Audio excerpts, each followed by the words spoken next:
தளபதியான முருகப்பெருமான் தேவேந்திரனின் மகளான தெய்வானையை மணந்த கதை நம் புராணங்களில் ஒரு முக்கிய இடத்தை பிடிக்கிறது.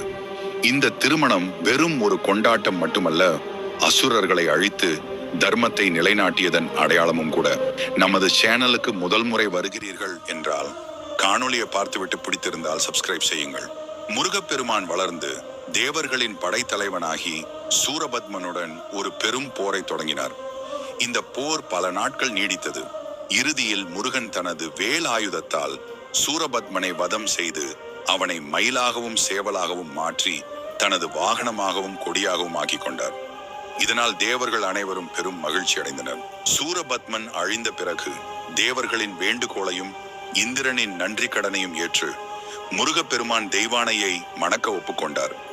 இந்திரனின் மகளான தெய்வானை விஷ்ணுவின் சக்தியின் அம்சமாக தாமரை மலரில் பிறந்தவள். அவள் பிறக்கும் போதே முருகனை மணக்க வேண்டும் என்ற எண்ணத்துடன் இருந்தாள். தேவகுருவான பிரகஸ்பதியின் தலைமையில் திருப்பரங்குன்றத்தில் முருகப்பெருமானுக்கும் தெய்வானைக்கும் கோலாகலமான திருமணம் நடைபெற்றது. இத்திருமணம் அசுர சக்திகளை அழித்து தர்மத்தை நிலைநாட்டியதன் அடையாளமாக போற்றப்படுகிறது. இந்திரன் தான் சூரபத்மனால் இழந்த தனது தேவலோக பதவியை மீண்டும் பெற்றான்.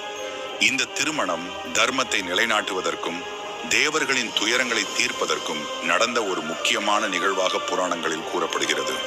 இது போன்ற முருகனை